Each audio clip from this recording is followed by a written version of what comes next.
Hello অসুর, বাবা তুমি তাড়াতাড়ি আসো, তোমাকে বধ করে তারপর স্নান করে ছেলেপুলেকে খেতে দেবো। বাবা তাড়াতাড়ি আসো, বুঝলে? আসছি আসছি মাদুর দেবী, আসছি আসছি। বউকে একটু হিসাব টিসাব কি বুঝাইয়া দিয়ে আসি। তুমি এখন কোথায় আছো? আমি বাড়ির উঠোনে হাঁটাহাঁটি করছি, একটু তাড়াতাড়ি আস।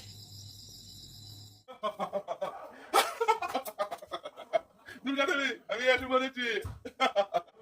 কি গো দুর্গা দেবী, তোমার ত্রিশূল কোথায় গো? তোমার ত্রিশূল কোথায়? আর বলিস না, আমি এই মানুষ দুটাকে কেউ একটা ত্রিশূল ধার দিল না, তাই দরজা লাঠিটা নিয়ে আসলাম আর কি। দুর্গা দেবী, তোমার ত্রিনয়নটা কই? তোমার ত্রিনয়নটা।